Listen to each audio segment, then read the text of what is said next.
In an affluent suburb in Massachusetts, the bodies of a wealthy Indian origin couple and their teenage daughter were discovered in their $5 million mansion. 57-year-old Rakesh Kamal, his wife, 54-year-old Tina Kamal, and their 18-year-old daughter Ariana were found dead on Thursday in their 11-bedroom, 13-bathroom residence. Dover, Massachusetts. A town known for its quiet streets, sprawling estates, and families who seem to have everything. Nestled among them was a mansion worth millions, a symbol of success, of wealth, of a life carefully built. But on the morning of December 28, 2023, that mansion became the center of something no one could have imagined. A single note, left inside the house, changed everything.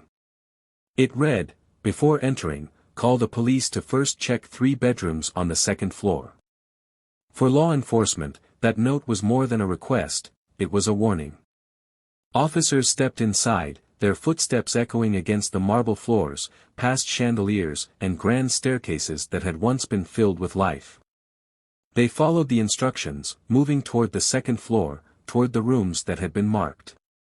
The silence was heavy, pressing down like a weight. And then, behind those doors, they found it. 3 people.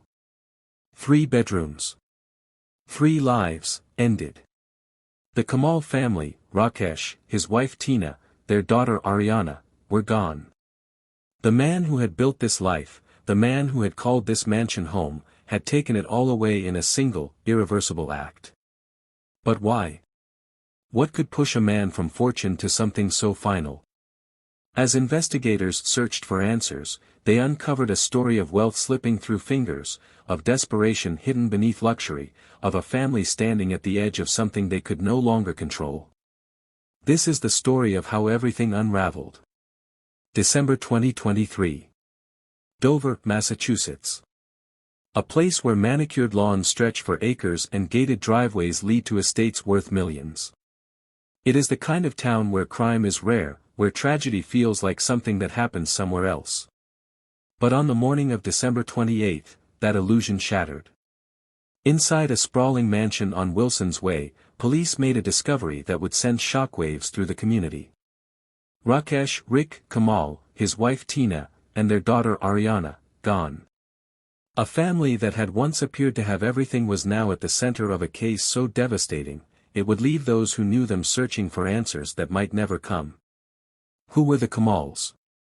And what could have led to this? To outsiders, they were a picture of success. Rakesh Kamal, 57, had built his career in the world of technology.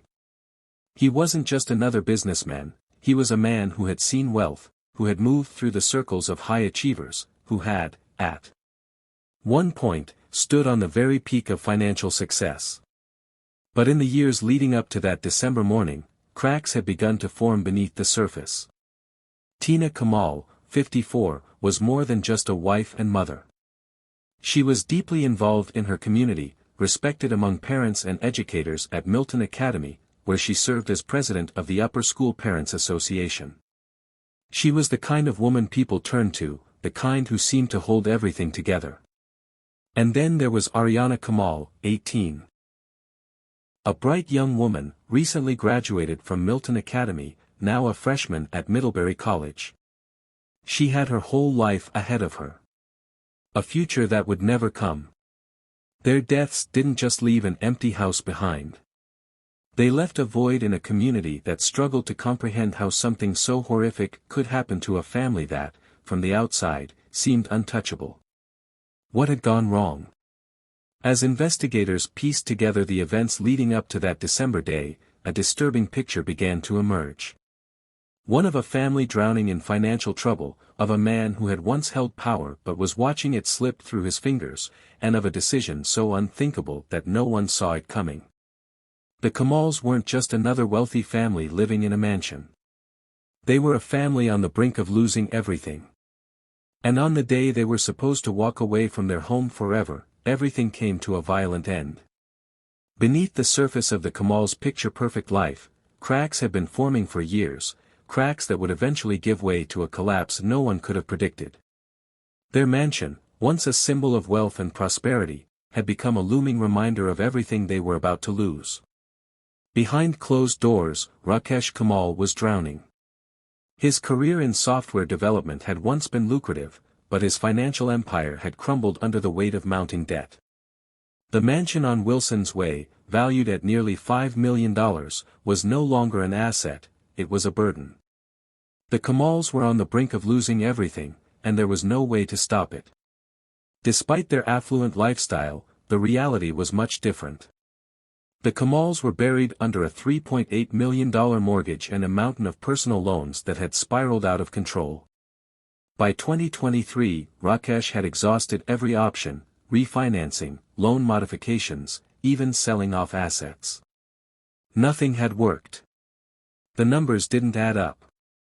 Then came the final blow: foreclosure. By late 2023, the Kamals were officially out of time. The mansion was being taken from them, and an eviction had been scheduled for December 28, 2023, the very day police would find their lifeless bodies inside. They were supposed to hand over the keys and walk away. Instead, something far more tragic unfolded within those walls. Just days before the massacre, a document surfaced, one that raised serious questions. A fax had been sent to Genworth Life Insurance, requesting changes to Tina's $1.25 million life insurance policy. The requested change: adding Rakesh's brother, Manoj, as a contingent beneficiary. It was an unusual move, and investigators would later question what it meant. Was Rakesh preparing for something? Had he already made up his mind about what was going to happen? Or was this an attempt to ensure his family's financial security, even if it meant he wouldn't be around to see it? In the days leading up to December 28, there were no clear signs of distress. To the outside world, the Kamals carried on as if nothing was wrong. But behind closed doors, they were packing. Tina had told a friend that she and Rakesh were planning to move out soon. Ariana had just returned from college for the holiday break, likely unaware of how dire the situation truly was. Then, suddenly, all communication stopped. Text messages went unanswered. Calls rang without response. And when friends and family realized that no one had seen or heard from the Kamals in days, concern turned to fear. A welfare check was requested. And when police arrived, they found the note, the warning that led them upstairs, to the rooms where a horrifying truth awaited them. The eviction never happened. Because by then, the Kamal family was already gone. The discovery inside the Kamal mansion sent shockwaves through the affluent town of Dover. A family that had seemingly lived the American dream, a multi-million-dollar home, a daughter at an elite college, deep community involvement, had been wiped out in a single, calculated act. As police pieced together the evidence, the sequence of events became clear. Rakesh Kamal had executed his wife and daughter before turning the gun on himself. It was an act of absolute desperation, the final chapter in a life that had crumbled under financial ruin. But while law enforcement closed the case as a murder-suicide, the story wasn't over. The fallout from the tragedy would ignite a legal battle that pitted two grieving families against each other, raising difficult questions about the true motives behind Rakesh's final days. In the wake of the murders, a $1.25 million life insurance policy became the center of a heated dispute. Just days before the killings, a fax had been sent to Genworth Life Insurance requesting a crucial change, adding Rakesh's brother, Manoj Kamal, as a contingent beneficiary.